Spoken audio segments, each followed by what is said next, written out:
Music is made for dancing. Music is made out of love. When I can't remember a good thing in my universe, I know that it hurts and heals just like a drug. When you're broken in two and can't stop crying or feeling good in the middle of the night. Whether your struggles are close or far away, if you dancing, then everything alright. Music is made for dancing, yeah, yeah. I say music is made for dancing, yeah, yeah. Music is made for dancing. Music is made out of love. That's why all of the people of the world cannot refuse it. 'Cause they know it hurts, it heals just like a drug. Oh, when I think of a world without no music, no wind to feel, no birds flying high above the sky. Music fades the feeling through the air like a big old giant hug. Music is made for dancing, yeah, yeah. I say music is made for dancing, yeah, yeah, yeah. I wanna dance away the pain in your heart. I wanna fight for my right to feel free. Move my arms around and let all the light shine through. No, I don't know much, but love, I know this much is true. Music is made, yeah, yeah, yeah, yeah. I say music is made for dancing, yeah,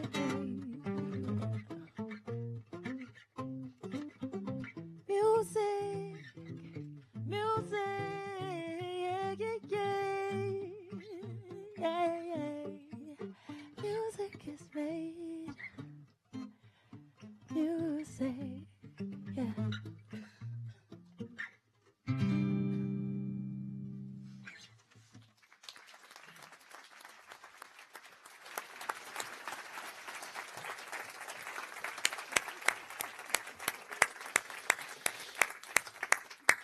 Thank you very much, Nosiswe Makwa. South African Norwegian, together with us. I mean, why do you want to start with a song about music in a conference about sustainability? As cliche as it sounds, music is life, no? Art is life. It communicates our humanity. It reminds us of who we are. It speaks to us our collective memories. It brings us all together. It takes us through our pain. It helps us celebrate our joy. And it's important to discuss sustainability with an idea and a remembrance of sustaining our humanity and the things that we have in common. Because what are we protecting if not that? Thank you so much. You have challenged...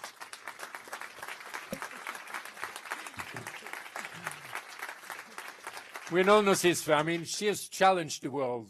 She has challenged the UN. She has really worked on sustainability and also to fight the nuclear bomb. I mean, to really create a safe and sustainable future. We will listen to her later on.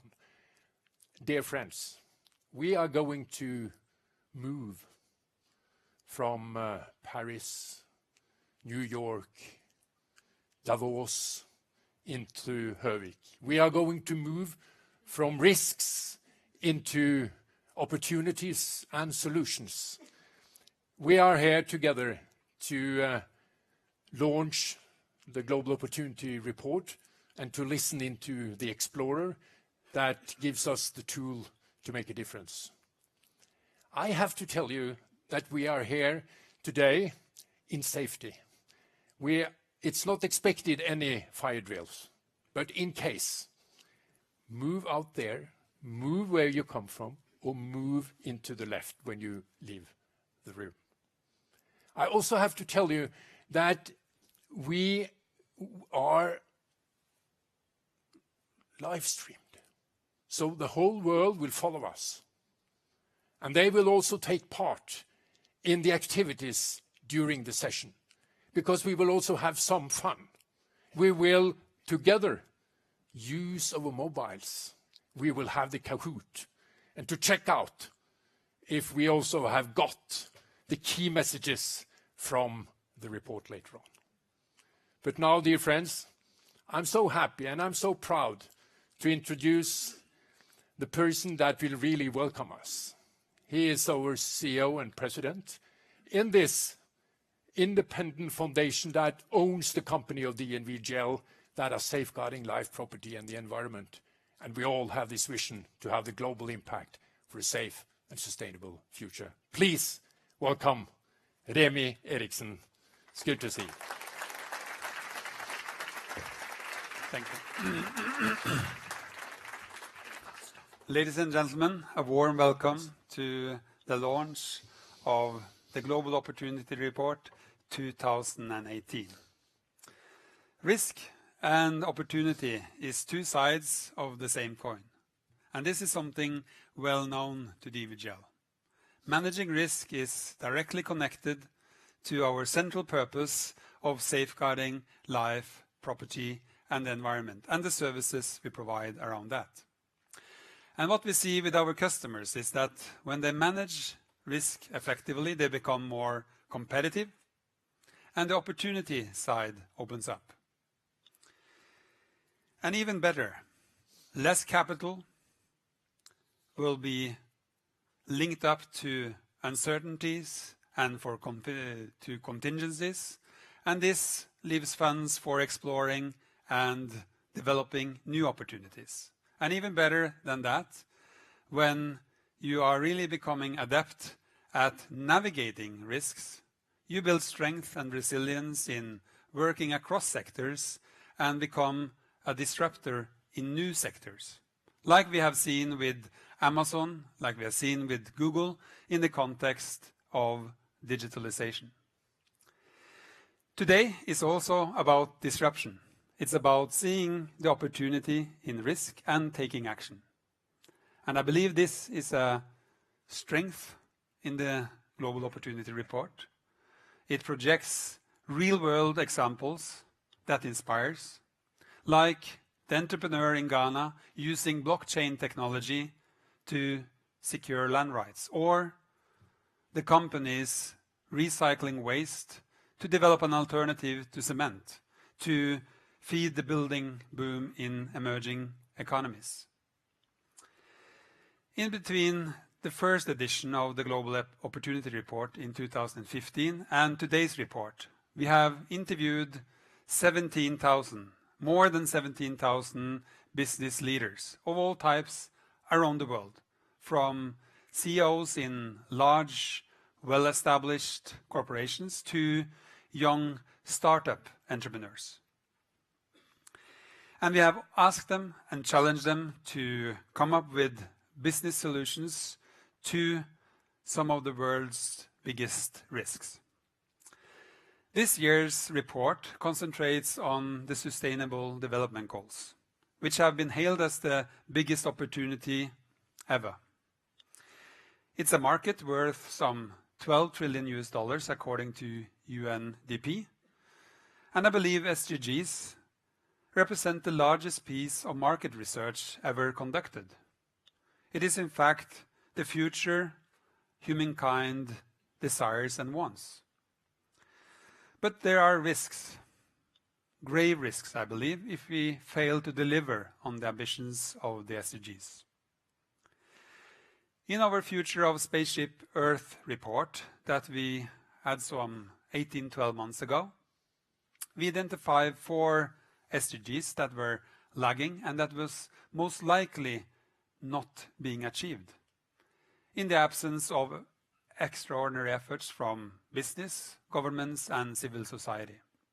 And it's these 4 SDGs that are in the center of this year's report.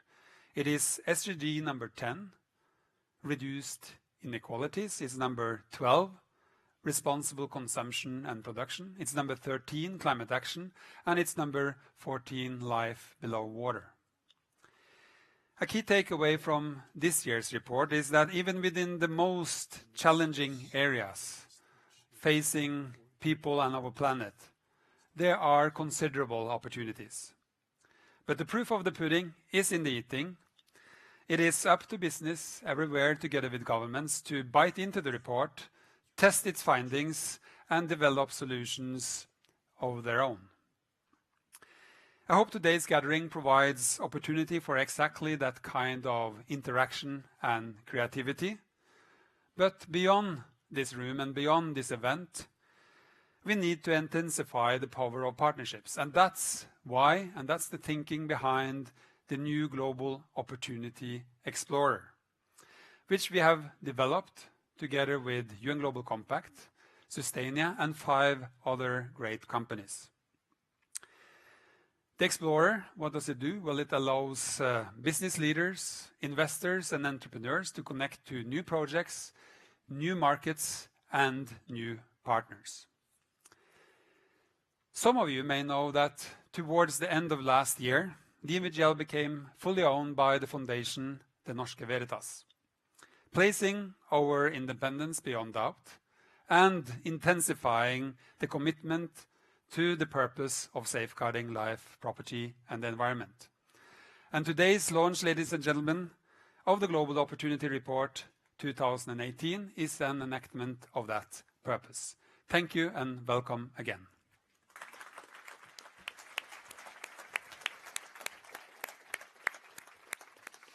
Thank you very much, Remi. What a fantastic group of people here. There is one person missing, and she really wanted to be with us. She has been supportive to the other reports from 2015, and she is very curious and supportive to the Explorer. She is the co-chair on behalf of the Secretary General Guterres for the 17 SDGs, and she is the Prime Minister of Norway. So she wanted to send us a message today. So please, let's listen to her. We need dedicated champions at all levels to drive progress and achieve the Sustainable Development Goals. The 2018 Global Opportunity Report highlights innovative private sector solutions that will help us reach our targets in 12 short years. As co-chair of the SDG Advocates, I am pleased that the report concentrates on 4 of the goals that require urgent action. The solution presented show us that we can achieve greater equality through technologies that provide transparent and accessible services. We can consume more responsibly when we incentivize reuse and promote products that are built to last. And we can help stop climate change when we capture carbon and turn trash into cash. And we can sustain life on land when we halt marine pollution and harvest responsibly from the sea. Read the report, be inspired, and make money by making our world sustainable.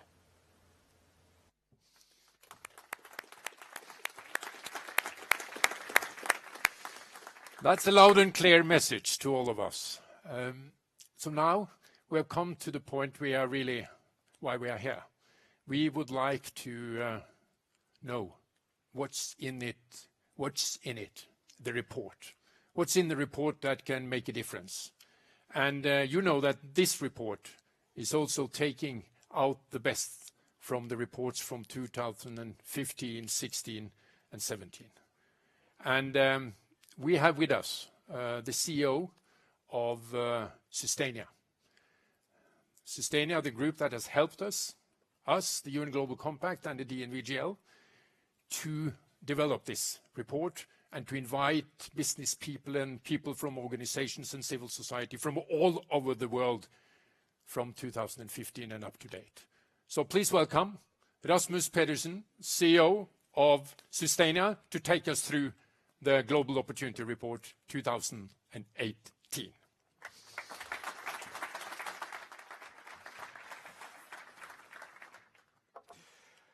It's wonderful to be here. What a nice crowd. What a nice place. It's amazing. And what is also amazing is all the opportunities that lies ahead of us. Those are the ones that we are interested in. We are positive optimists. We think that we can actually change the world. And we believe that we can change it with you. So we have set out to pursue the global goals and make them our market compass. And that is what we're going to do. And today is actually the mark of a 4-year anniversary of the relationship that we have been building here, where we've produced a number of insights on some of the challenges out there. And if we rewind a little bit, and coming out of Davos, can I see a show of hands? How many people in here was in Davos? A couple of you, yeah. So the sentiment that I took away was that there's a lot of stuff going on. There are many, many risks that are being addressed, but the world also needs direction. And what we see here is that we have one thing in common here in this room, and that is that we all know that it matters what we do, and it matters if we do it swiftly. So this is something that we can offer as a complement to Davos and the World Economic Forum, that we actually build on what is going on there, and then we take the Sustainable Development Goals, and then we put them into action. Let's take a look at some of the trends that are going on, and those are the ones that interest us the most. The thing that happens when tech meets sustainability risks, that creates new markets. And that's a place that you want to be in if you're operating in a business, or you're an authority, or even if you're a citizen. We're also interested in the space where traditional markets, they merge, where we see new stuff happening. And this is also an opportunity for you to reach out to companies, organizations where you usually don't work together with them. Then you can create something new. It's on the fringe that the new stuff happens. And this is the way to embrace it. When you look through the opportunity reports over time, you can see all of these different solutions that wouldn't have happened if people have just stuck to their core. So what we say in Sustainia is that kill the core or the core kills you. You may have a core business, but you need to evolve it over time. Otherwise, it's going to kill you, and you're going to be out of business sooner rather than later. So we're coming from a 4-year trajectory here where we have built a number of insights. And over the years, we have worked with comprehensive global risks. And here, the last couple of years, we've been talking about the sustainability goals. And those have been the guideline for us. But we've also worked with rising inequality and soil depletion and antibiotics resistance and youth unemployment and global food crisis. So many, many different subjects has been our interest over time.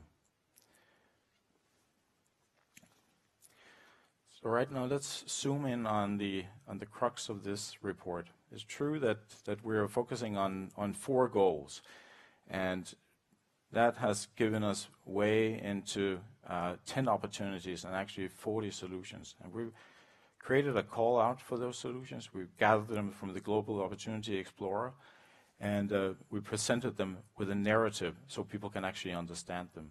And what we're interested in going forward is also to follow these solutions and dive a little bit deeper into them, so we can also follow over time how they perform.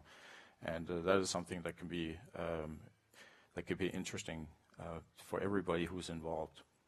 So this is how a process looks like. Going into the office is actually quite different, because you have post-its all over and papers all over. You're gathering databases and intelligence, and you're putting that together.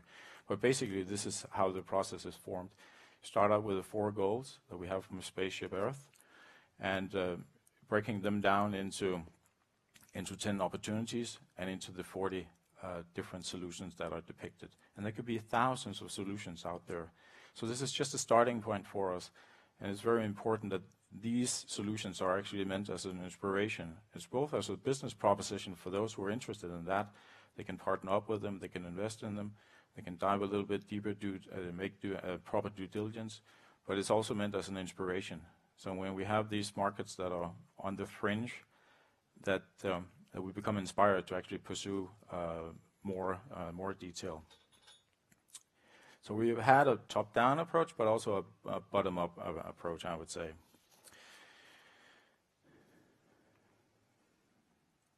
So here are as Remy mentioned, here are the 4 different goals.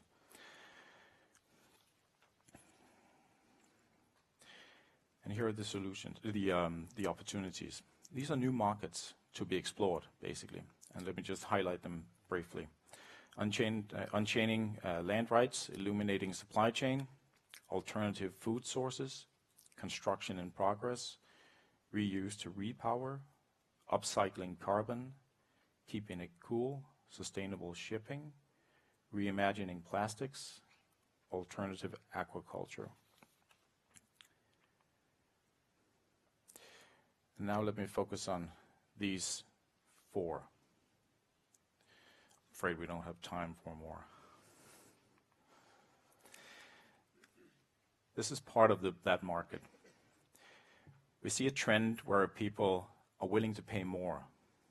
This is a data point from the British market. 72% of youth are willing to pay more for a sustainable product. That tells you something. It's also a $1 trillion market that exists for brands that make sustainability credentials clear. So you want to communicate what you're actually doing. You can't take for granted that people know it. You have to communicate it, and it has to be a strong narrative. And then it's interesting that when you look at the supply chain, that is not very transparent. And there are so many human rights that are being violated every day. And there are solutions out there who can actually offer a solution to that.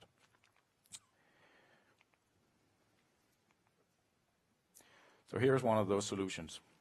It's called Supply Compass.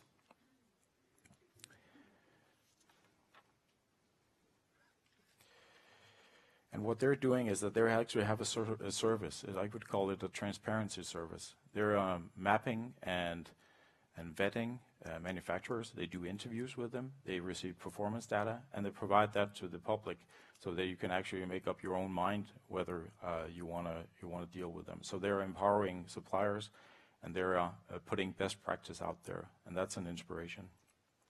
And you are actually in the room, right? Supply Compass. Yes. Great. Thank you. So, and this is just a brief overview. So please reach out and have more information available. Yeah. The second new market or opportunity is alternative food sources. I'm a plant eater. I've been that for 4 years.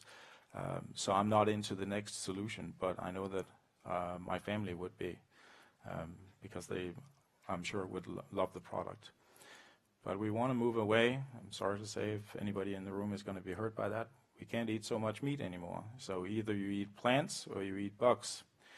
That's basically where we want to go. Do we have some bugs in the buffet? No. This is a small market right now, but in 2024, then that's projected to be a $772 million market. So it's 33 million right now, but it's going to grow hugely. And that's for edible insects, and that also insects that go into cattle feed. And the growth rates are also quite high. So an interesting market to move into. Here is a solution, chirp chips, healthy cookies and chips. And the interesting thing about this brilliant company is basically that a lot of people already eat insects. We don't talk about spiders that crawl into your mouth while you're sleeping, but it's actually a nutrient source. What they want to do is they want to mess with our minds. So when we don't think about bugs as something icky, but they want us to actually embrace it and say that's a natural thing, and I can do that. And we know that the human mind is very flexible. It's a muscle, and we can work it. So I'm sure that they'll be successful on this. So the result is lowering climate impact.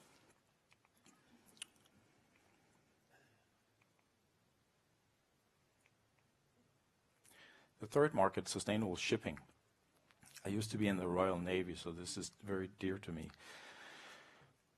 If we can create new forms of propulsion, electrical vehicles or electrical vessels, then that's a market that we can where we can embrace some real progress. So we know that the demand is going up for seaborne transport by 2050. It's a bit of a long projection, but we can see there's a trajectory there, and we also see that trade is going up there. So this is an interesting opportunity to embrace, and a company that has done that is Kongsberg and Yara, and you're also in the room, right? Yeah. Yes, and this is a vessel that is coming out in 2020, and is progressing real fine. So. About that.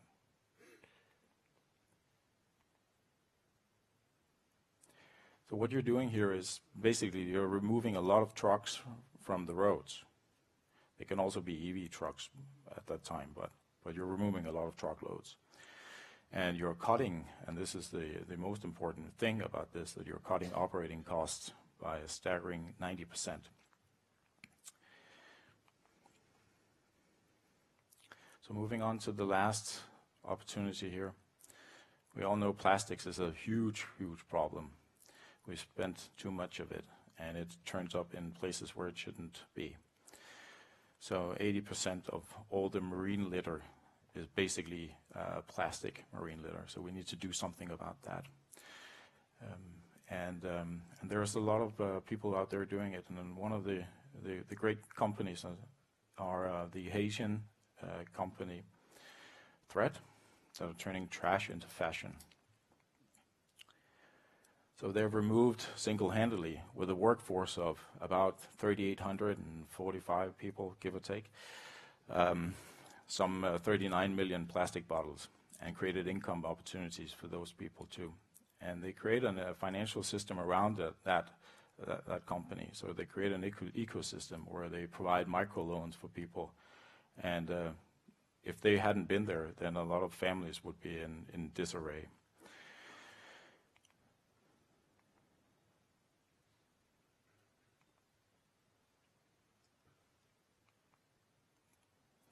So all of these solutions are basically available right now on the Explorer, the Global Opportunity Explorer. And you can go and you can investigate there.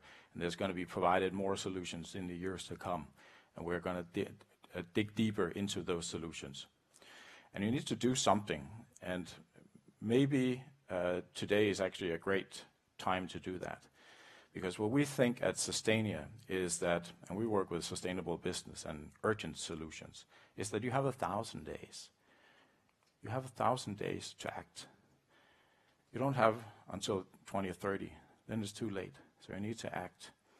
And why are we talking about 1,000 days? It's because 1,000 days is what it takes for you to be disrupted. Now I said it. Or transformed, or it takes you 1,000 days to transform your business or your business model, or create a really sustainable product that is out there in the market.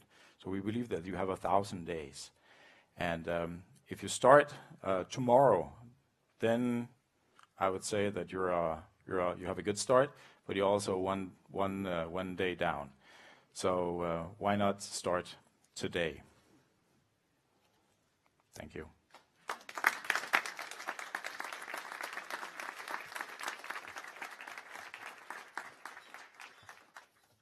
Thank you very, very much, Rasmus. It's only a part of this report, and I will also inspire you to go back and look into the other reports. All the good examples are still there, and the Explorer is there. Now, I would like to invite business representatives and politicians and research on stage. What about IKEA? Claire Rogers. I mean, IKEA, this really international company. We would love to listen to you. And I would also like to listen to what about finance? Svein Skovli from Sparebank 1. I would also challenge you about what can finance and insurance do in this. And I would like to also listen to a person that knows something about what's in our heads. I mean, a person that knows how we are thinking and what we have to do to really come up with the opportunities and be inspired by the solutions. So Per Espen Stoknes, he is a professor at BI, but he is also a member of parliament for De Grønne. So I will start, Claire, by asking you, what do you think about the report, and how do you use the 17th SDGs, and especially the 4 SDGs lagging behind, as part of your business strategy? Yeah. So we're really happy with the report because we see that the Sustainable Development Goals create a fantastic direction for businesses and governments to commit to. But what is needed within the next 1,000 days, I really like that idea, to go from commitment into action and fast.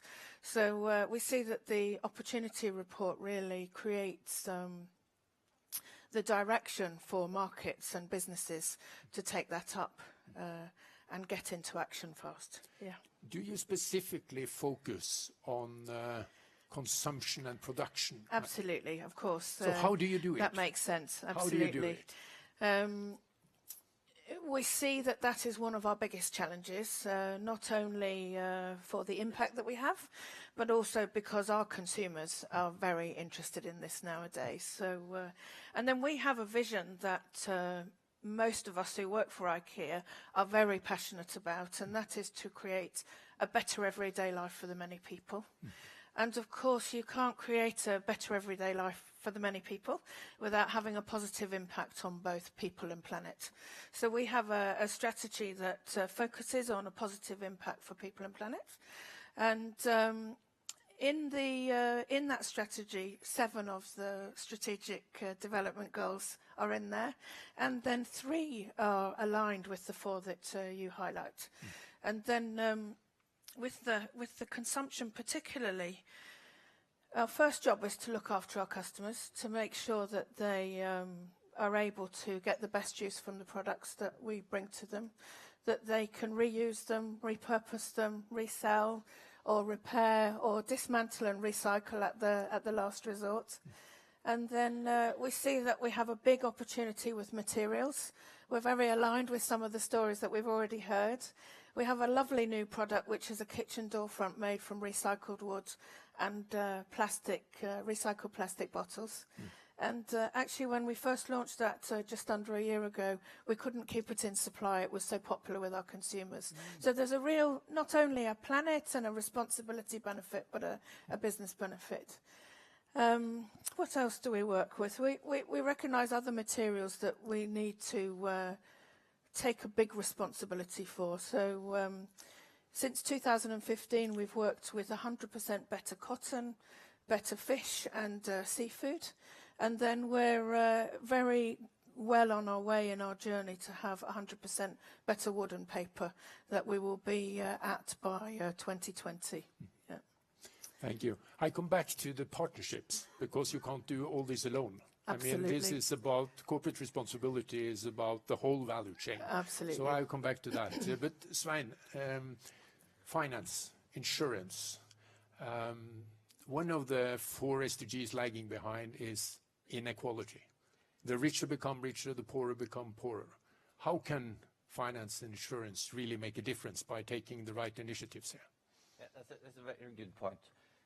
Typically, when you talk about finance, it's about green financing, green investments. But I would really like to focus a bit on insurance, which is actually my expertise, because insurance is really sustainability. It is reducing inequalities. That's the core principle of insurance. I think that is where insurance comes from. Interestingly, I think in Norway we have a long tradition of using insurance to reduce inequalities. We are fortunate and have a good public healthcare system. In other countries, there's a need for insurance there. It's not in Norway, but like last year, we had the 50th anniversary of a collective home insurance that was developed by SpareBank 1 together with LO many years ago, where actually it's built a safety net based on sharing risk to protect the ones that are vulnerable for losing everything they have. And that is an important part of what insurance can provide and what we are able to offer in our market. And I think it's something that really could be copied into other markets. And it's also a good solution because it's not dependent on the individual's priorities or your current employer.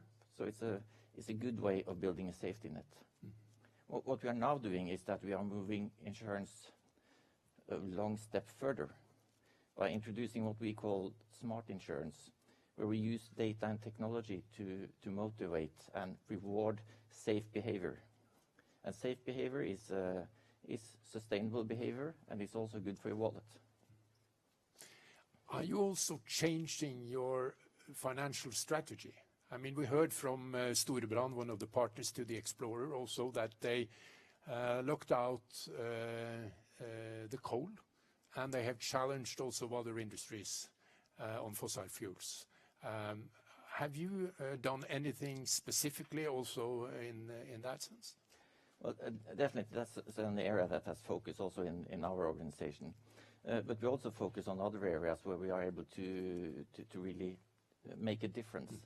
SpareBank 1 alone purchase goods and services for $250 million per year. We can make requirement, we can make demands on the ones that supply these services. Actually, we are in a position to influence maybe twice as much of purchases, and it's a huge it's a huge opportunity to change the behavior of the population and to change the way you act when you buy goods and what kind of goods you should buy, or also what kind of materials that should be used when you rebuild a damaged home, for example. Thank you very much. We will come back to that point also when we have the pleasure to have Grete Farem on stage on talking about the UN and challenging the Norwegian business organizations. There is more to do, will be her message, I think. But Espen, what make us ready for change? I mean, what do we have to do? Why is lifting up opportunities and coming up with solutions so important for the fact that then we are more able to make the change? Well, yes, I guess what makes me a little bit different from the economists at Norwegian Business School and different from the politicians in Parliament is that I'm also a psychologist. Exactly. So your question is always, exactly, crawling around somewhere back in the back of my brain. And as a psychologist, I'm trained to pay attention to emotion and to framings. Lots of people have been working with exploring how framings influence the way we feel and the way we act. So I just want to mention one research tradition within what's called positive psychology, inspired, among others, by Daniel Kahneman and now later Thaler, that's got Nobel Prizes in economy. And what they found was that if you take lots and lots of groups of people, show them 3 or 4 videos, 5 maybe, that put them into a certain mood. It could be a comedy, it could be a very neutral, boring film with lots of facts, documentary. It could be a very threatening kind of doomsday thing with lots of guns and make you feel like horror movie kind of thing. And then they ask people, now, what's your mood? And they document that on their little form. The next task is that they're giving something to solve. A task that's not very interesting, but like making matching figures or puzzling things out. And they're divided into groups. And now what it's really done is that they're videotaped, so you can see how many suggestions for solutions come up in these different groups, and how well do people engage with each other. And you can also record the number of smiles, for instance. All these kind of, psychologist nerds love to make. And now you can do a big number crunching. Now we can see what is the effect of these films through the mood on people's engagement with solving problems alone and together. And the somewhat surprising result is that this has been converging now for about 25 years, maybe 100 studies.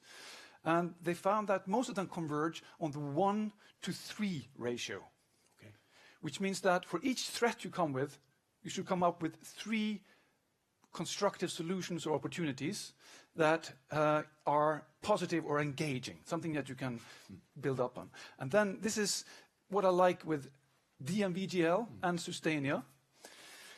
You say 1,000 days, one threat, and then you have 4, not 3 main goals and lots of opportunities underneath them. So you're you're pushing it even further, right? But it is finding the balance. This seems to be how the brain is wired, that if you have 1 threat and 3 opportunities or 3 framings that kind of give you direction to make meaning, then that's the optimum engagement balance. So that's why I'm talking, when you talk about climate, of course we should recognize the facts, but we should also at least give people these 3 things to do. And you always did this in the morning when we started as well. You said, if there's a fire... And then he gave all of you an opportunity of how to fix it, right? So it seems to be going all the way through DNV GL. I like that. Thank you for telling us. I mean, because I also watched the audience here when you started to talk about threats, and I saw they were a bit worried going into our heads. Now I see they are more confident. They relax. Because it's good to come up with the solutions. That's what you say. But not only solutions. No. Not only. That's good. I go back to you again, Claire. You told us some initiatives you are now taking. You didn't take them 5 years ago. You take more initiatives now. Absolutely. Yeah. Tell us about more of your plans for more innovative solutions. Yeah. And please touch upon also what kind of partnerships do you go into? I mean, you will ask the authorities to facilitate. You will invest yourself. You will change, but you will also invite somebody to work with you. Absolutely. I mean, I would say that some of the way that we work has been there since nearly 70 years, because we've always worked from a basis of looking after resources. One of our bases is that profit gives us resources, and that has been a very core value from the beginning. But of course, as we see that this becomes more important, we see that we need to become more innovative. And innovation doesn't happen when you just sit in a room and talk to all the people that are just like you, right? So then, we have some very fantastic long-standing corporate partnerships with charities and people that take social responsibility in the world. And then we also have some very interesting initiatives where we just reach out and say, now we would like to create an initiative with somebody that creates something sustainable and who can come with their best ideas. So we work with the 100-year-old organizations and also the brand new people who would just like to bring an idea to. So it's really inspiring. It's also sometimes a bit challenging, right, to sit in confusion for a while. So that's why I'm so inspired by the 1,000-day idea that we can break through fast. But And you also feel that you are a learning organization. Absolutely, because yes. We're talking about corporate responsibility as something beyond compliance. I mean, We have to do even more. Yeah. Otherwise, we will not reach the 17th SDGs. No, I mean, We see we're lagging behind now. Huh? Yes, absolutely. And we work with some of the initiatives that were mentioned earlier about in the supply chain, absolutely. But we also very strongly believe that we don't have all the answers, and some of the people who are in younger organisations actually have faster and better ideas than we do. So I think it's a very fun company to work for that reason alone. Yeah, and then a bit like you were saying, we have, with the volume that we do, comes a certain amount of opportunity to influence suppliers and other people that we work with. So we absolutely see a responsibility to be demanding on governments, suppliers across the board to move on this together. Absolutely, yeah. What will be your next step, Svein? What we see is that our traditional business models are being challenged by some of the changes that are coming. And one area that we focus on and where we have started moving is within the automotive, which is transferring to mobility. We do not know what will be the end result of that, but we see the changes are coming, and we see the changes are coming fast. So we have started moving. We are building a platform. We are really working hard on getting the right partnerships, both within the financial ecosystem, but also with totally different kinds of partners, because we see that something is going to hit us, and we need to be prepared to handle this business-wise. And it's what we're doing now is really not because we currently are being forced to, but now we're doing it because we are able to and are able to take a position, and we are moving. You are also interested in the smart cities. And next year, the capital of Norway, Oslo, will be the capital of environment in Europe. Are you also looking into that as an opportunity for business? Oh, absolutely. Smart homes, smart cities, smart inhabitants is really on it's in front of our heads, and we don't think we cracked the codes yet, but it's an area we definitely are tight on and want to be a part of. With this insurance I mentioned, the 50-year-old, it gives us a position actually in half of Norwegian households. So we have a strong position we can build on there also. This sounds to be music, huh? Definitely. Yeah. Definitely. How will you challenge them and the rest of the group here now, from your point of view? Now you can also be not only a professor, you can also be a politician if you like. Okay, well, I think I'd like to stay within the mostly professor role then. Okay, thank you. that's good. No, but as a psychologist, I've been studying how people have been talking about climate threats and sustainability challenges and crises. And there's been three types of framing that has been consistently dominating the communication on this. And one is the catastrophe. More than 80% of climate usually was communicated as a catastrophe, a looming catastrophe. And the next, when the economists came up, what do economists know well? Yeah. They know well costs. So it's a catastrophe, it's very costly, and finally, it's uncertain. And scientists speak about arrow bars and very, abstract graphs. So it's uncertain, costly, and a catastrophe, maybe. So I used to say, why do you need what do we need an enemy for when you have frames like that? And studies in psychology have showed that there are three other frames that are very generative to create enthusiasm and wanting to do something, and that is the health frame. So when we speak about sustainability goals or the climate crisis, always bring in the health aspect. And I like that Sustainia does that consistently as well. The second is that this is your business, not uncertainty, but safety. So people are turned off by uncertainty, but to do something that makes you safer, and insurance, of course, is the ultimate risk management approach. So that's why also I like the DNV GL. And finally, it's visualizing opportunities, possibilities. And that's why we're here, isn't it? To celebrate and visualize opportunities. And that makes our neurons fire much stronger. than cause catastrophe and uncertainty. Wonderful. This is music, Remi, huh? I think we say thank you so much to you. Wonderful. Thank you for your... Please give them a... Now, we would like to invite you to take part. So I would like to ask one of the founders of Kahoot, Johan Brandt, on stage. Where are you? There you are.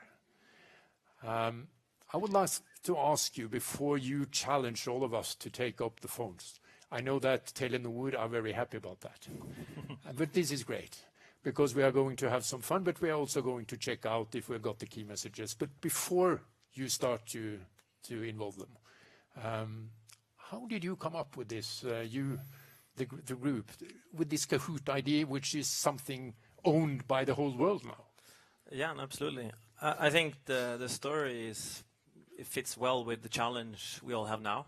It wasn't a single idea. It was a product of people's ideas over time. So we were a bunch of people not knowing each other, trying to solve the same problem.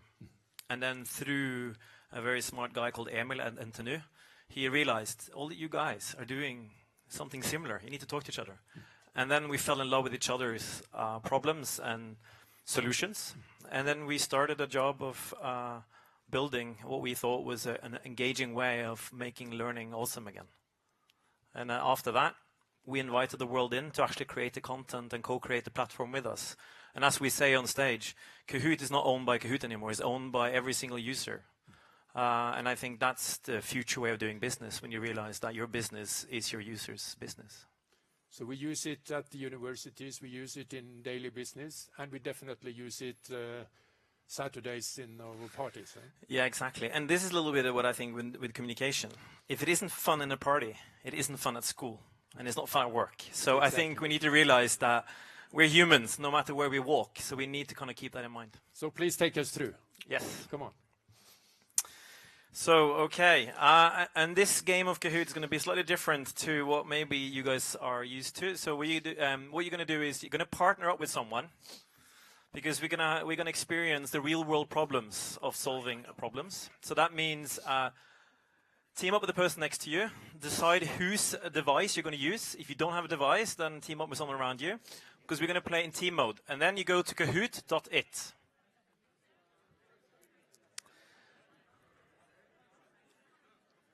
And if you're out on the internet, pretend to be playing with a team, or find a colleague. And what you do now when you get into teams, 2 or 2, you can play by yourself, but to practice in teams, you give yourself a team name. So you go to kahoot.it, you type in the pin code 921677. You'll be asked to create a team name. You can be clever and say, you know, whatever challenge or you find interesting. And then you type in at least one nickname, but a good thing is to type in the name of the person in your team. And if you're only by yourself, then you can call the team your nickname yourself. And then we're going to see how many teams we get in. There you go, awesome. And of course now you're experiencing the first part of solving problems together, is actually deciding who's going to control the phone, who is going to be the decider, what you call yourself.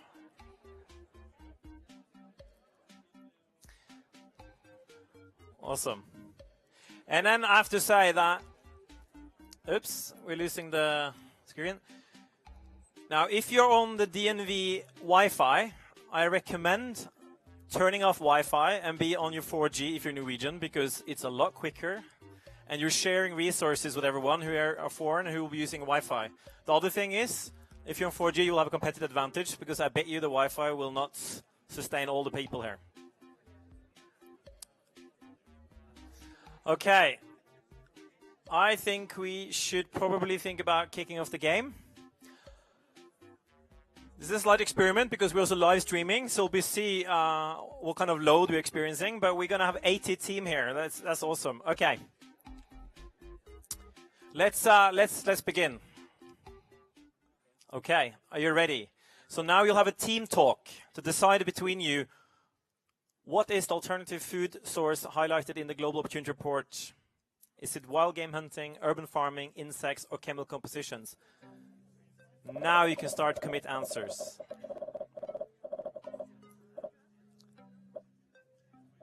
Wow, you're quick. We have 60 seconds on this question, but we already have about 95% of the answers in. It's good. Uh-oh, uh-oh. We're back. Wow. I was teaching yesterday at UiO, and we were 16, and it took us a lot longer to get the answers in.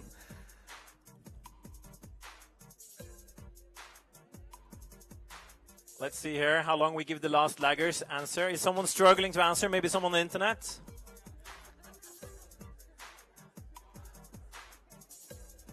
Okay. I think you can go to you can hit spacebar. It's insects. Let's show the media and have a look at it.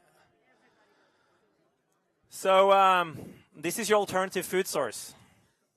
The funny thing is we now know that the top chefs, this is what they really are actually engaged in making food on. So I'm quite excited to see if Oslo can get our first insect Michelin star restaurant. Okay, let's see who was the quickest and accurate. What's next? Are you in the room? Team, what's next?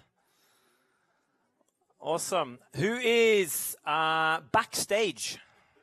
You're literally backstage. Well done. And you'll notice with this, and I think about this also when you're doing communication, we only highlight the winners. Those of you who are not winning, you know that already. We don't have to point it out. So a little bit unstable signal in here, so we can pretend we're out at sea. Okay, next question. Which are the most lagging SDGs the world is not going to reach in 2013? You have a team talk.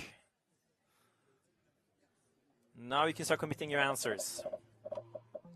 Wow, okay. Someone are betting or they really know this?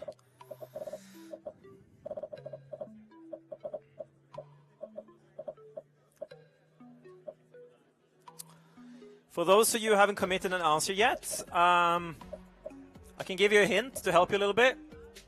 Just commit an answer. And you'll figure out why.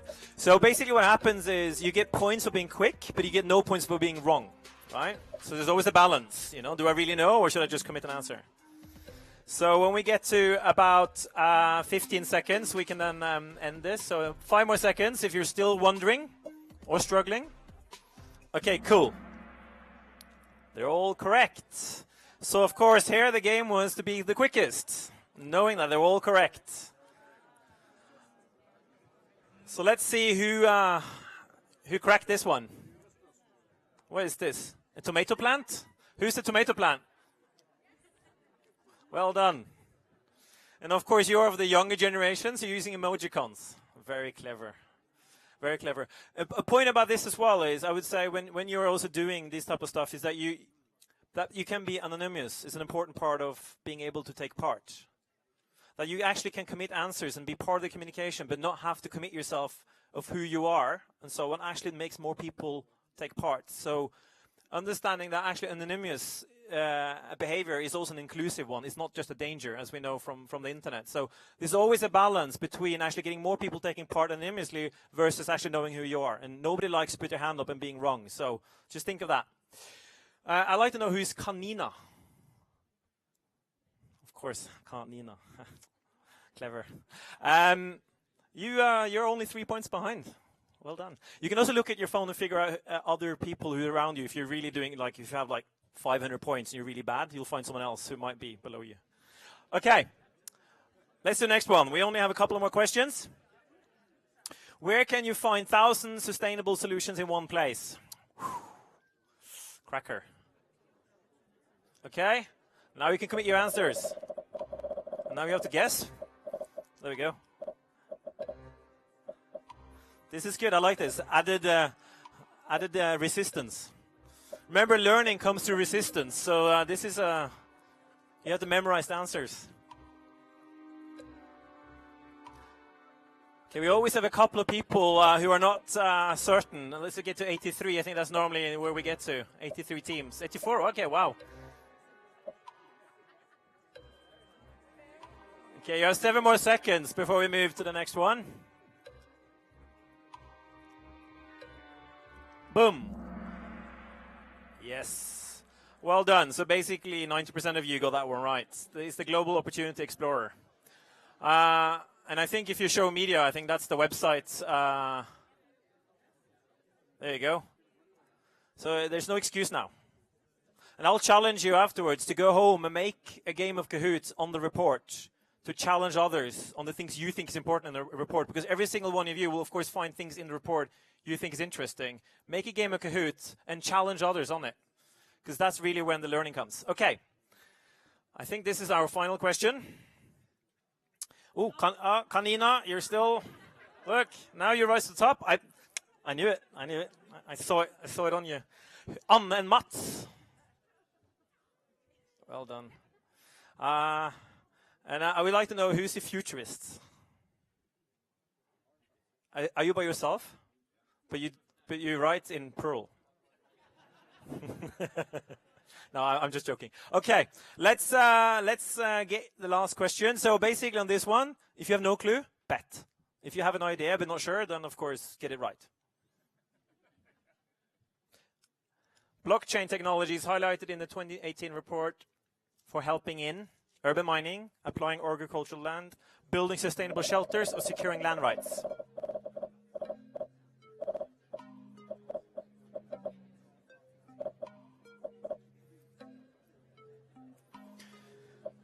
And because you're so quick, we're only going to give you 5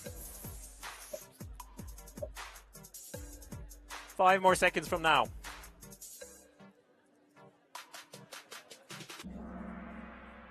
Wow. So 69 of you knew that it was securing land rights. Well done. Okay, let's see who's the winner. You already know it. Framtiden. I think you have a diploma. This is, please come on stage. Come on stage. An honor to the futurist. And who is Hva du vil ha? Well done. I recommend screenshotting and showing that, third place. This team, we now have a diploma. This is to certify that you are granted the honorary title of Global Opportunity Champion. As the winner of the contest during the launch of the Global Opportunity Report 2018, you have demonstrated insight, memory, attitude, speed, and luck. The contest included random testing in sizing opportunities within reduced inequalities, responsible consumption and production, climate action, and life below water. You are now expected to execute a lifelong global opportunity leadership to size opportunities that contribute to sustainable development. And it's signed by Remi Eriksen, Lise Kingo, and Erik Rasmussen. So please, give them a hand. Thank you.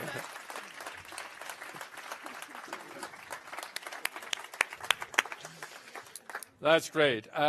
Thank you so much, Jan. I mean, it is fun, and it can be used anyway. So I will ask you now, what will be your next step? Yes. So I left my day job, which was Kahoot, for many years. And we are actually tonight, after playing a little bit of Kahoot with Kate and William, which is in town, just so you know afterwards. Just so you know. We're going to go on stage afterwards, and then we're going to launch something called Entrepreneurship X, which is basically a little bit the same with Kahoot. We just realized you have to build on top of what's already there. So we kind of say this thing that you don't have to own the ocean to sail it. So we're launching a really interesting initiative where we're building on top of where Norway has a strategic advantage, which is 71% on Earth, called ocean. And we're going to really try and see if we can get a whole community of the world to act upon this report and the challenges. So pay attention to that later on. I think it's going to be super exciting. Thank you so much. I wish you all the best of luck. Thank you. And my best regards to the royal families as well. Ladies and gentlemen, dear friends, let's welcome the CEO of the UN Global Compact. We know the 10th principles. we know the importance of walk the talk and live the values. And Lise Kingo, please, you challenge us, you invite us, and you move us in the right direction. Can you please come up? Because Lise is coming directly also from Davos. I mean, this valley in Switzerland, where we got the risk report, which is really important. Tell us, what did you bring with you from the valley, and how do you use this Global Opportunity Reports and the Explorer as part of the strategy for the UN Global Compact? Well, that's very good question, Sven, and thank you for inviting me on stage. It's great to be up here. I really enjoyed the Kahoot game. That was amazing.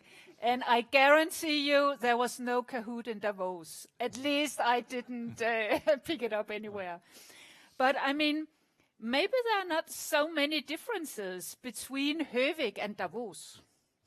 I'm aware that Davos gets maybe a little bit more media coverage, but I mean, it's the same concept. Brilliant people, networking, interesting topics, an amazing report put out from each of the different forums. They happen almost at the same time. The World Economic Forum, they issue their annual risk report every year. It's an amazing report. It lines out many, many risks. It's actually a little bit difficult to get the overview, and it's difficult to sort of determine which of the risks are the most important ones. However, this year I noticed oceans is not listed as a risk. Just as, you know, a little observation. So I think the difference to Høvik and the Global Opportunity Report is that here we are looking at opportunities. We are trying to impact the brain of many, many people in a positive way, make them motivated, and think that it's actually possible to make a difference in 1,000 days. We are also quite structured, saying these are the 5 major risks. It's not 20 or 30, it's 5. And here are the corresponding business opportunities that can actually turn them into, you know, great opportunities for the world. So I have to say, I think we provide here in Høvik really nice direction.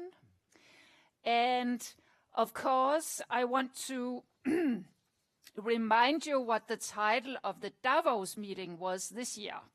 It was Creating a Shared Future in a Fractured World. Nice description. I think we all completely adhere and understand that.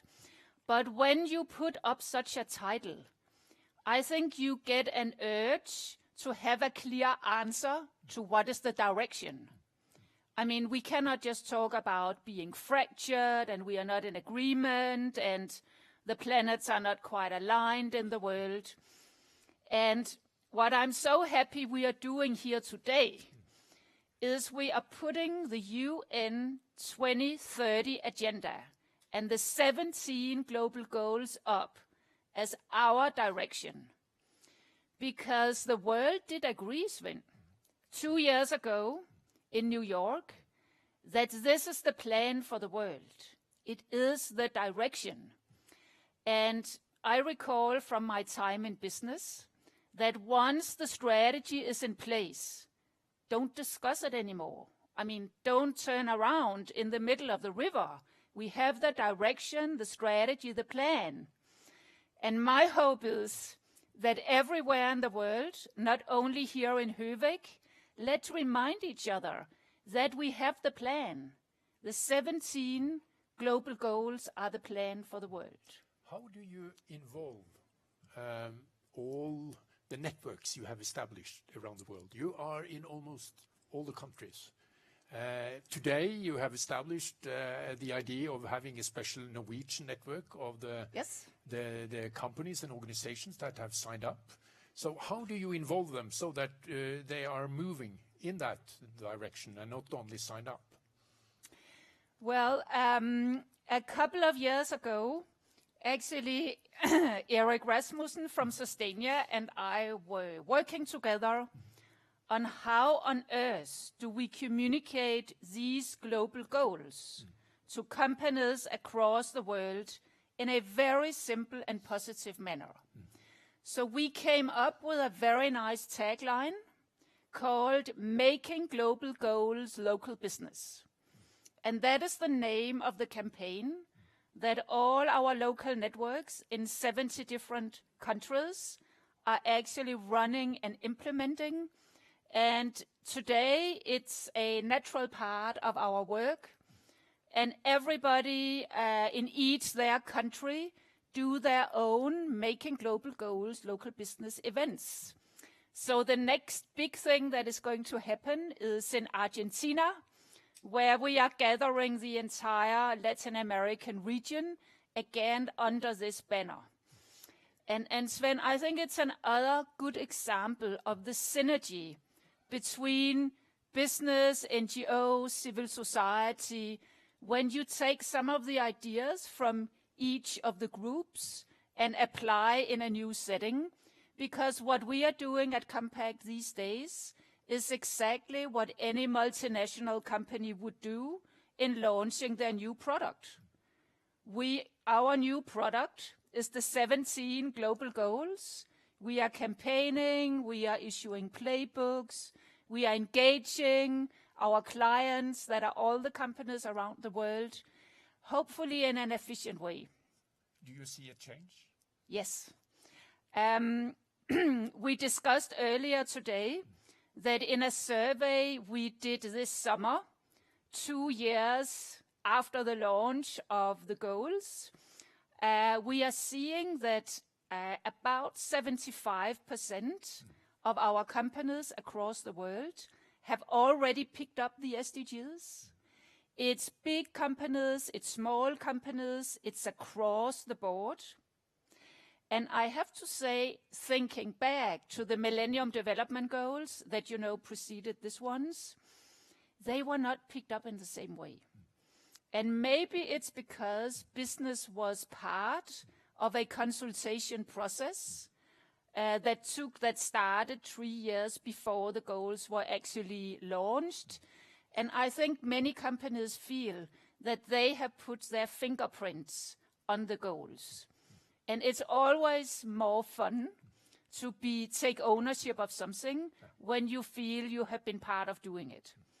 I guess we are all like that as persons as well. So what you are saying is that Kofi Annan was right when he said there will be no sustainable future without business being part of the solution. Absolutely. And you also see that there are more partnerships established now than a few years ago. Oh, yes. And it has its own goal now. I also know from our little survey that many companies are grappling with what does the partnership goal mean.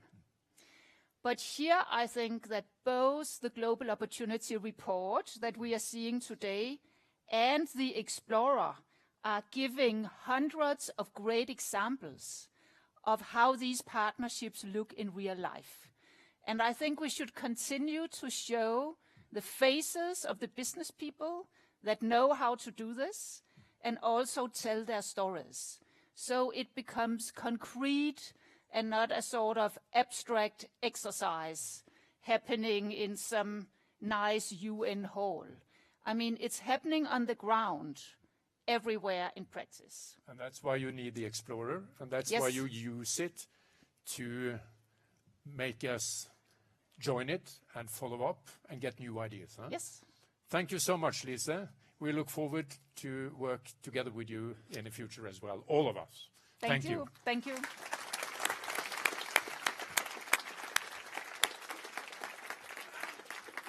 We are also very fortunate to have a representative from another part of the UN.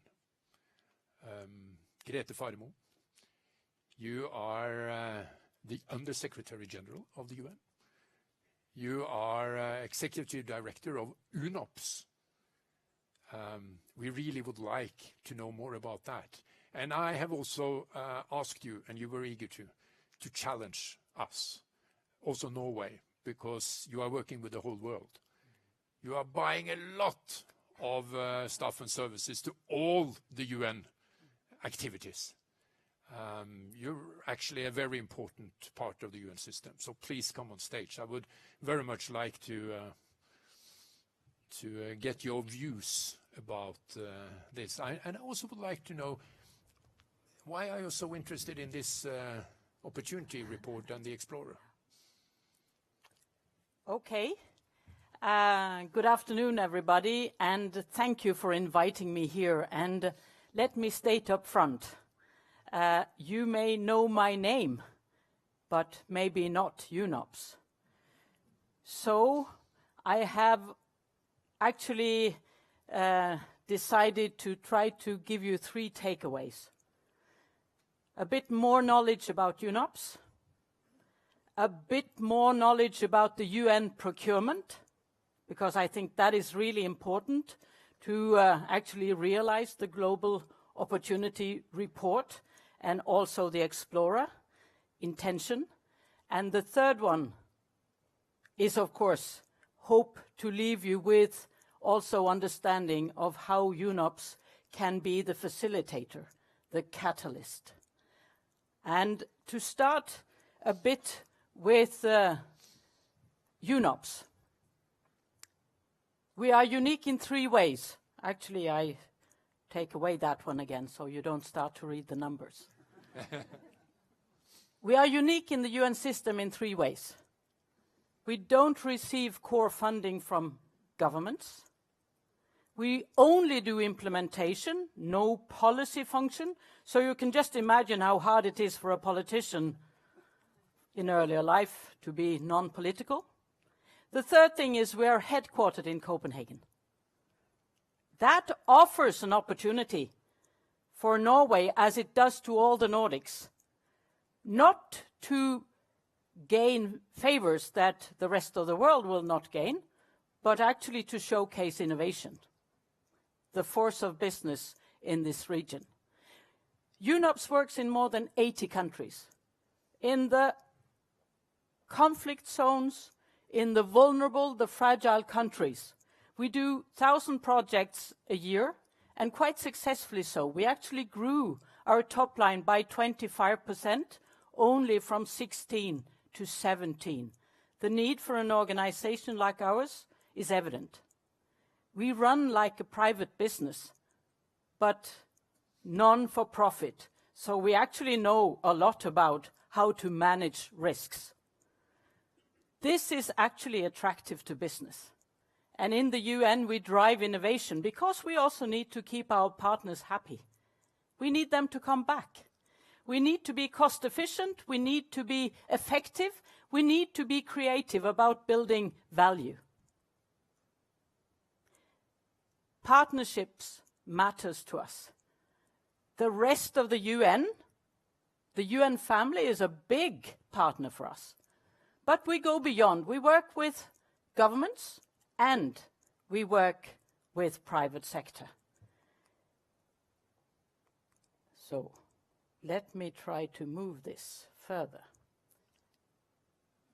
UN procurement. I said I wanted to leave you with some numbers. Annually, the UN buys services and goods for almost $18 billion. $18 billion. Quite an amount. It will take a lot more to achieve the Sustainable Development Goals, which we all actually want to contribute to implementation of. But let me highlight these $18 billion. They need to be spent as efficient and as green and socially viable as possible. There is no poor people who would actually benefit from inefficiency, from brown solutions if green are available, and solutions that builds even a bigger divide. Look at the countries. The top 10 countries doing business with the UN, you find Denmark as a number 5. As a number 5. They do actually more than 4% of the total procurement value in the UN. And you see the numbers? Close to $740 million. Don't let me exaggerate too much. A year. I said 4.17% for Denmark. Now we include all Nordics. The rest of the Nordics make 1%. 1% in total. And this is actually not showing, I think, the potential of the Nordic businesses. You see, actually, Africa has also a big chunk of the pie. That's a good news because it's actually doing business also in the continents that we actually spend a lot of the official development aid in. So what does this mean? Look at this pie chart. While the Danish portion is, well, that was really a strange picture, but it is more than 500 and something million dollars. I don't know why Denmark happened to end out on that side, but it shows that the Norwegian value of business with the UN amounts to $61 million. It's only 213 companies who have registered with the UN. They want to do business with the UN. Almost 950 companies in Denmark have done the same. Sweden actually have more than double the number of Norwegian companies, but they do less business. So it's an interesting pie chart.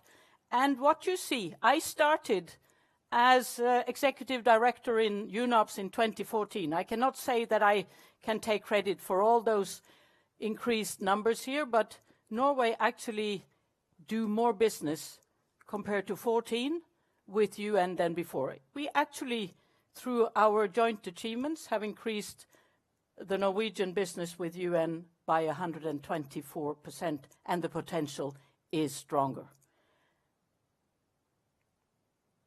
But what do you need to do to enhance the opportunities? And this is where I start talking about being a catalyst. You need to register. UNOPS is hosting some of the best marketplaces in the UN. They are web-based and they are easy accessible, but of course you have to do the filing. You have to be vetted. And this is where you can go to do it. Procurement is one of our 3 mandated areas in UNOPS. So we are one of the biggest procurement platforms in the UN system. And this is where you also register once and you actually access the 26, as you said, 29 organizations at the same time. And if you are registered, you will be notified when tenders go out that are relevant for your business. And the last slide, Sven, that I wanted to show is, why is this important? As I mentioned to UNOPS, it's evidently important to be at the forefront. We need the green solutions. We need the socially viable solutions. We need to be cost efficient, simply not only to stay in business, but to deliver on our goals to help people in need.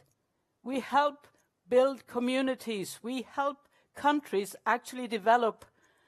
And this is where innovation matters.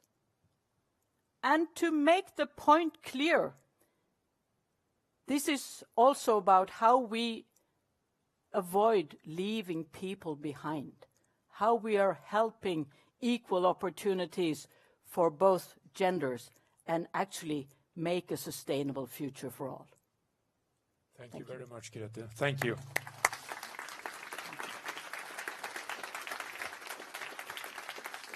And I also hope that you will bring your experience. I mean, Greta's been minister in 4 different ministries. So she knows what this is all about. And but this is first and foremost a challenge to all of us to use the opportunity to develop sustainable business and be a part of it. Now, we are going to listen to what about the Norwegian environment. We would like to listen to, if we take that challenge, NHO, LO, Innovation Norway. Can you please come on stage? I would very much like to hear on how you take the challenges from Lise and from Grete and use the opportunity. Please, welcome them.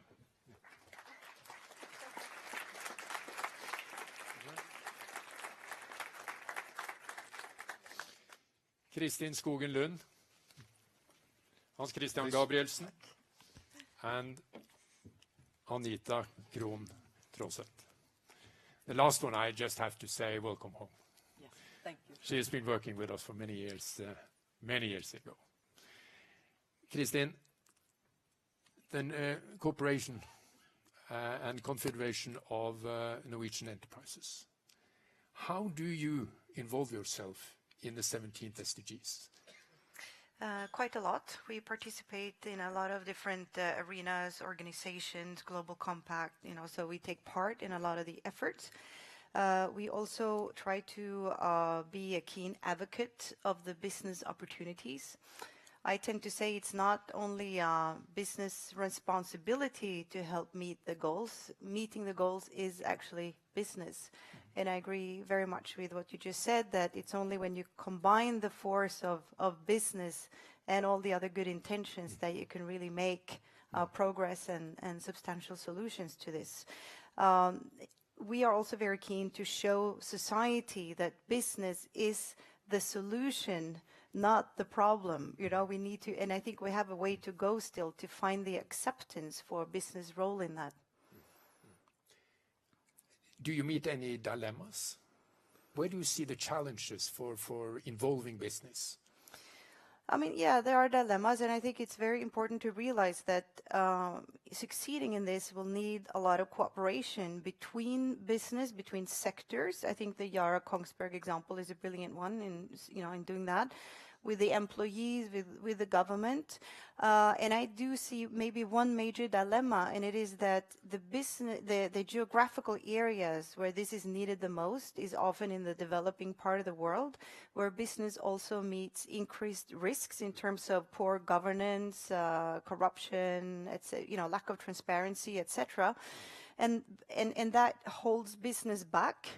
But it's precisely where it's needed. And I think there we have to become even better in joining the efforts of the government and the development programs run through the government, and actually partnering up with business to see how we can make these forces work together in a positive way. And that has to include some sort of risk reduction for business, but it doesn't mean subsidizing business. It just means you have to create smart partnerships where you can create win-win situations. Right. The employees, but I mean the Confederation of Trade Unions, LO, how do you work to really be part of the SDGs, of the goals in the work to achieve them? Well, we could approach all of them because they are all important. We decided to focus mainly on 3 of them, especially, of course, when it comes to target number 8, decent work agenda, which has been part of our work since our origin, and still a very important agenda. But also gender equality, of course, and stop climate change, the target number 13. So we tend to work with all of the agendas, but we mainly focus on these 3. And I was curious when I saw the targets on this year's report. Remarkable work that you do and very impressive. And when you saw target number 10, reduced inequality. Exactly. Remind me, you know what happened 2 days ago, Sven? 2 days ago. That was the day that Norwegian top leaders, in average, earned the average wage salary of a Norwegian worker 2 days ago. So inequality in Norway as well is increasing, which is worrying. But of course, compared to the rest of the world, where the inequality is really increasing, is troublesome and very worrying. And when we see some positive signs when it comes to the dramatic unemployment rate, it's starting to level out. But still, we need only until 2030, to create 600 million new jobs, just to keep up with the pace of the increased workforce. And next year we have 212 million unemployed workers. 212 million unemployed workers. So the numbers are, worrying. They are immense. But we know that we, as a trade union, working together with the enterprises and the businesses, we know that if we can create new jobs, new green jobs, using the possibilities and all the prospects and all the possibilities that these kind of reports present to us, we know that there is a possibility to reduce inequality and to create decent work. We have to remind ourselves that one of the principles is actually the ILO conventions, to see that everyone is respecting them, from both sides, and to follow up. And it was actually quite interesting when we did the surveys with the first 3 reports, when we interviewed 17,000 leaders of business and organizations all around the world, that they lifted up inequality as a major risk. Yes. Not only because they are outside the market, but they also see that when people have nothing to lose, they can easily be recruited into groups and actions that will destroy all of us. So the fact that you managed to get together to fight inequality is the reason why also that is an important part of the 17th SDGs. I think also that's the reason why I ended up on the ILO Commission, the Future of Work. I think it's because the Director General saw that we could speak together. So hopefully we will make some global impact there as well. We hope so. We have high hopes for That's great. Give them a hand, huh? That's good. Anita, we heard of a Prime Minister. She's the co-chair for the SDGs, and she definitely knows that Norway also have to deliver. And Innovation Norway is one of them that has got the expectations to find out what can we do, how can we do it, how can we learn from it, how can we get more businesses involved in it. How do you work systematically with that? First of all, Sven, I have to give you some credit because when you launched the first global report in 2015, these were not the people sitting here. So giving credit to DNV and to Global Compact and to Sustainia, because that itself is a match that not many people, too many, believed in the beginning. So I think we should applaud you for actually having the courage to think outside the box, as DNV, I know, as my former employee, very often do. But also the co-creation with Sustainia, which is a startup, and the solid UN organization. So there's a lot of people in your organizations working so hard to make this happen. So I think that, first of all, is an applause for... Thank you. Together. Thank you. And then coming back to your question, what does Innovation Norway do? So we are a tool for the Norwegian government to help enhance Norwegian businesses, both startups and entrepreneurs, and also to restruct existing industries and also to nurture clusters. But I think it starts with a personal commitment. And I think the good news, at least from the Norwegian business side, is that I think all of us up here and lots of the business leaders in Norway, we are personally committed, and we have signed the business-worthy pledge, and it's all connected. So the tone of the top, it starts there. So we have to have a personal commitment to what we do. So I think it starts with that. And then secondly, we use the UN Sustainability Goals as a basis for our strategy, developing Innovation Norway further as an organization. So we have 700 people serving the Norwegian businesses and industries all over Norway, but also in 30 different countries. So we have to align on the global agenda and be part of that. And basically, outside of Norway, we help export Norway outside. We help getting tourists to Norway, visit Norway, but also investments to Norway to create value creation in our country. So we do a lot of things like that. But looking back to what Erna says, she had 4 messages. And just to try to give you an example of what we do. So the first message she said was achieve greater equality through technologies. So UN data says, and I think you probably know that more than most of us, there are 24 million refugees. Many of these refugees, they do not have identity, specifically the women. So using technology and then blockchain technology to provide the female, but every refugee, with an identity is extremely important. So last year we got an agreement with UN Women to promote Norwegian technology and Norwegian entrepreneurs. And we had a hackathon for 36 hours, bringing 80 different technology environments all over the world. Like Johan Brann, is he here? He has to leave. He had to leave. He's sailing. William, Yeah. you know, yeah. The exact same way of working, which is lean. So you have an issue. So then you invite everyone to the table. And then you have a timeline. Solve it in 36 hours. And then that's the beginning. So those solutions for the blockchain is now presented to UN.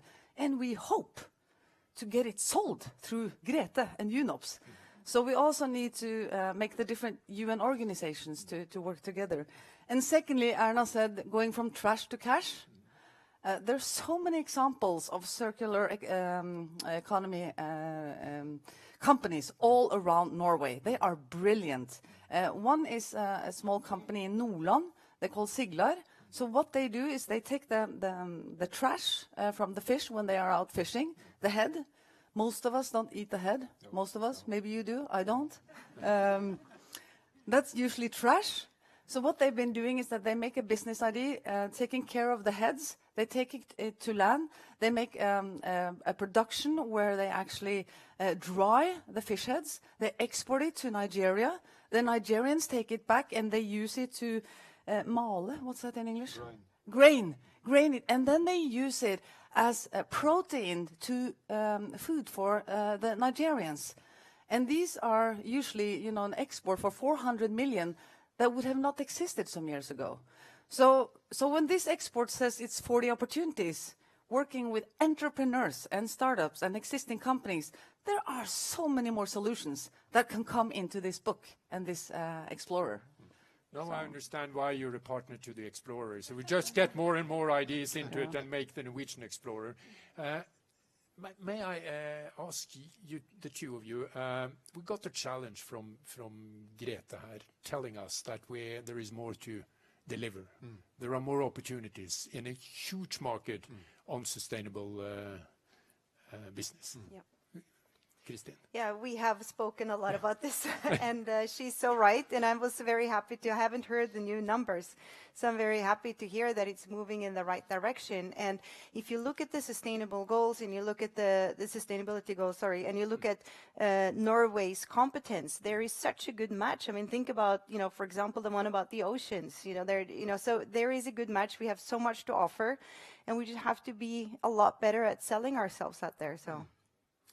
And it's also a so much happier note and so much happier approach to go to companies and say the possibilities, the business possibilities that the UN have, that we see here in every year's report, instead of the approach that we had some years ago, that climate change, well, you have to cut emissions, and it's very very much like this. When you create business possibilities and you see the possibilities, and And as we know, Norwegian enterprises, and employees with their know-how and the technology know-how is in the forefront of having the possibilities to be suppliers to the UN, to be in the forefront of creating new technology that will combat climate change. So I am very, optimistic about this, also for Norway and Norwegian employers, because I see all the possibilities that this can create. And one of the things that Erna also mentioned was carbon capture and storage, which I think that we have the, possibility to be ahead and create new business models in Norway. Thank you, Anita. In the end, come on. And Christian is right, because Norway, I would say, is the tacit innovation nation. There are so much that we can bring to the table that are one-to-one with the new needs and the sixth innovation wave of the world. But then we have to show the world. And being part of the Explorer is one thing. So we got a mission from the Prime Minister, and that was she has been to Denmark, and she looked at the state of green in Denmark. So May 31st, we will launch, and in cooperation with building on what's already existing, a window to really tell the world. So this is how Norway can be part of solving the problems, but at the same time bringing forward all the competencies, the technologies, the different solutions we have. But it's also about the model of how we work, because we are extremely competitive when it comes to high-tech knowledge.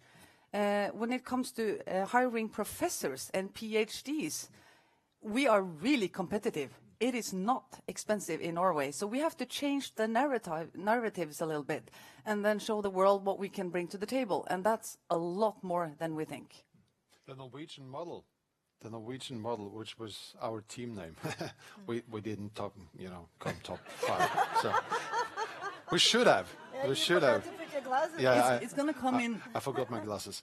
But we really need to advocate some of the the core elements of the Norwegian model in this. Just transition, combating inequality, using the best of the Norwegian model when it comes to just transition. I think this is also something that you have to bring into the ILO work that you do, Christian. It's very important. Please, in the end, it's so great to see you together. We have some challenges because we have to do more and we have to do faster. And as you said, Anita, we are good with research. We have to be better to lift it up in the markets and to scale it up. Yeah. So that's really, so we take the challenge and we have to do even more and do even better. So give them a big hand, because this gives us hope. Thank you so much.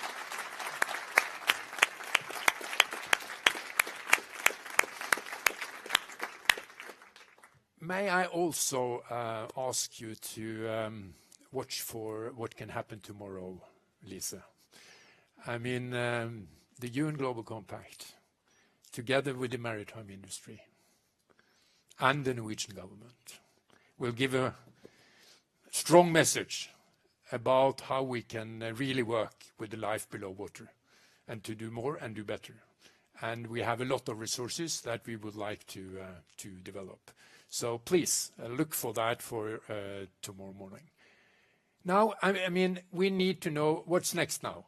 How can we work together? Björn, please tell us about the Explorer so that we are sure that everyone knows what this is actually all about. Thank you. And, I am an optimist, and I'm getting even more an optimist after today. And the report you have seen here today is basically what I will tell you about, a secret about. Because beyond this report, we have something which have been mentioned a few times, and that is what we call the Global Opportunity Explorer. So we have about 40 solutions here. We have more than 600 solutions in the Explorer. That is an online community of sustainable solutions.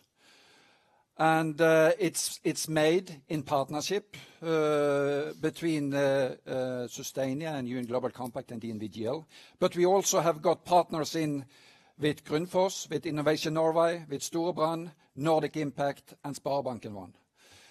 And I think what you will see here is that you can join this community, you can find the solutions, you can find the people behind the solutions, you can search on the SDGs, you can search on your industry sector, and you will see from day to day, from week to week, that it's coming more solutions into the network. So that's mainly the way forward for us. We will continue to develop this community. We love to invite more partners to join us. So if you see any interest in joining this, please contact us or any of the other partners, because we think this is really what we can do in order to accelerate the transition, in order to maximize the impact. I think also it demonstrates a new kind of partnership where you build complementary partners together and we work together. So my call to action for you today is one. It's 5,000 days to 2030. It's 12 years. Use the 17 Sustainable Development Goals as innovation platforms, because that is how we look at them. Innovation platforms for new markets to transforming the business. Secondly, use your leadership and your influence every day to communicate around this agenda in order to make it happen in your organization and to create awareness and help us to build the movement. And thirdly, do it on a positive note, because we have learned here today from Per Espen that, if you create a positive narrative on the future, if you create a vision of the future which is bigger than the vision and the future we're into today, you create inspiration. And I'm always inspired by a Japanese movie maker. He says, inspiration unlocks the future. Technology and solutions follows. So change the story, change the world. You are all invited to join us in the Global Opportunity Explorer. And actually what I learned during the session today, which I've not told anybody yet, is that I think we need to partner it up with Kahoot in order to kind of, make it fun and really get it out. So that is probably what you will see in the next version, a partnership with the Explorer and Kahoot. So thank you so much. Thank you, Björn. Thank you.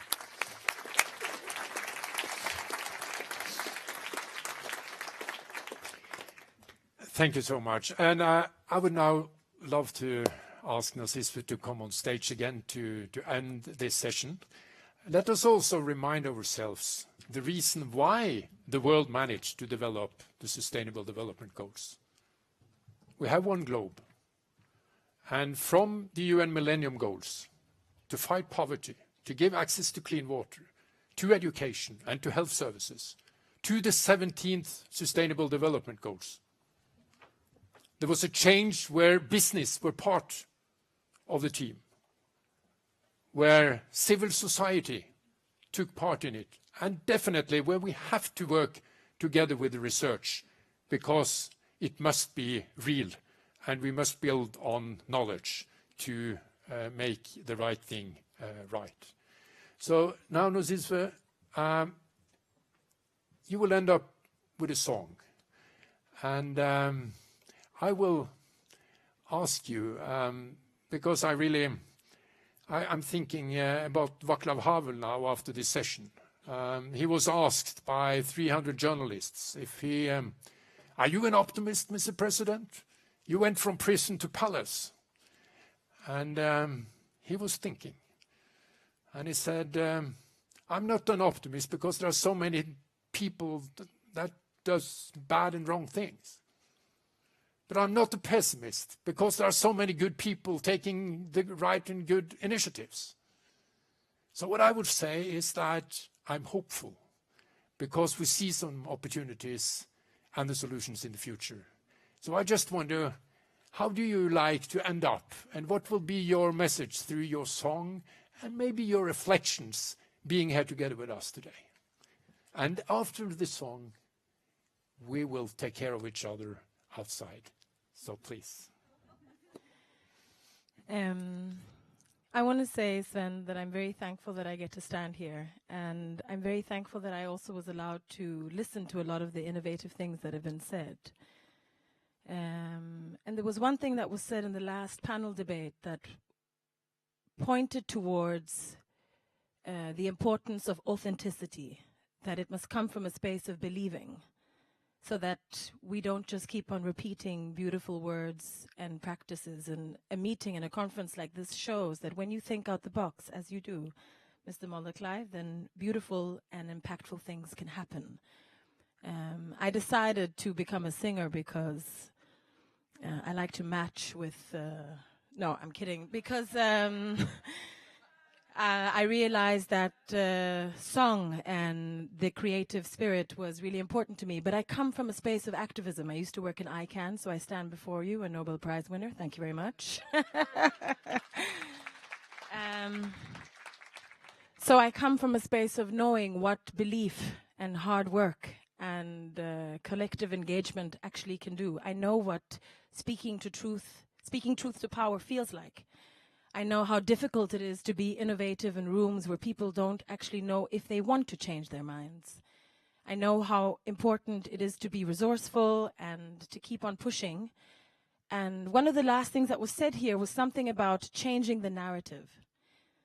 I also know that the best way to change the narrative is to bring other storytellers into the space, to open the doors to allow for people with different perspectives, from different backgrounds, from perhaps other sectors and segments, also be a part of the process of creating change. When we are innovative in our spaces, we become innovative in our thinking, and then we become innovative in our solutions. And I'm going to be innovative with you today, ladies and gentlemen. You can imagine now that I am like that very annoying choir song teacher you had in high school that forced you to sing even though all you wanted to do was to leave. This is compulsory, ladies and gentlemen. We're going to practice authenticity together. We're going to practice hopefulness together, and I believe, regardless in the space that you work in, what it is that you're trying to do, it must come from a space of love. And I think it's important that words like love also become a part of corporate spaces. We must be able to talk about it, no? We're going to talk about love. Are you with me? We're going to sing about love, even worse. So I will leave you with that. Thank you very much for your time.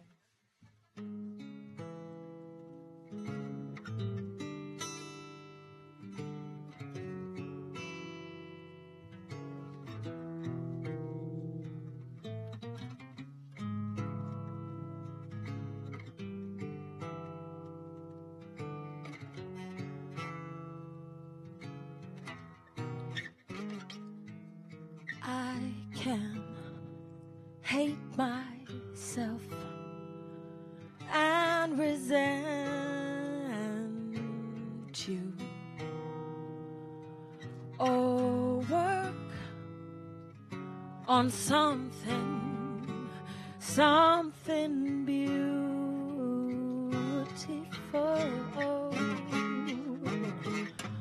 Grind harder, the stimulation,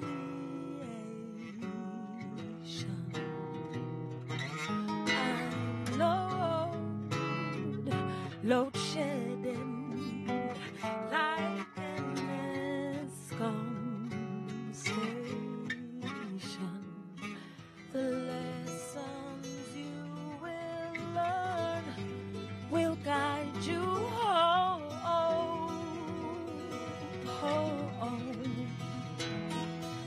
The lessons you will learn will guide you to love.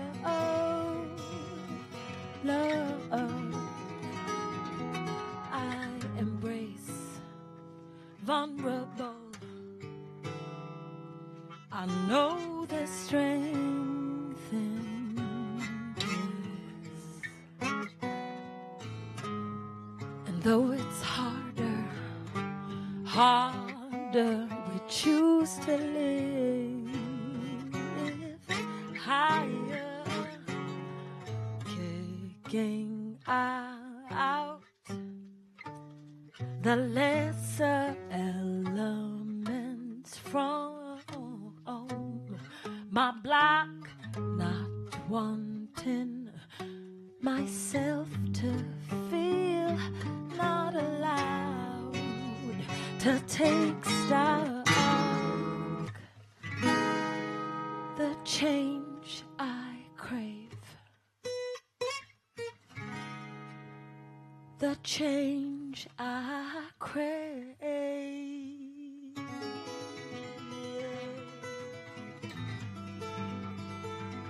The change I crave, change I crave. The lessons you will learn will guide you home.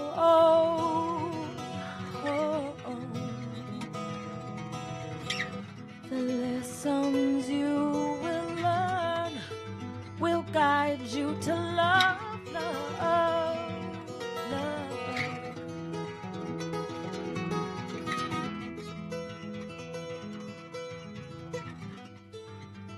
Okay.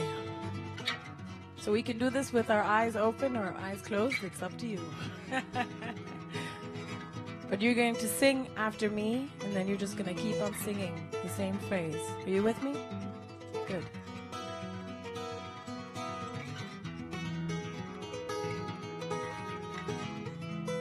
I believe in love. Beautiful. I believe in love. Okay, we got to get some rhythm in. I believe in love. Keep going. Keep going. A little louder. Even louder. Now just keep going. I believe in love. I believe in love. I believe in love. Oh, I believe in love. We believe in love. We believe in love. No, we don't play, 'cause we believe in love.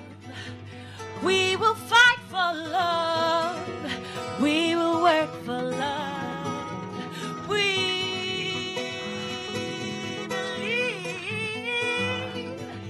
Oh, we believe in love. Yes, we believe in love. Oh, you believe in love. Yes, I believe in love. I believe in love. We believe in love. Oh, sing it. Yes, I believe in love. Yes, we believe in love. I believe in love. Well done. I believed you.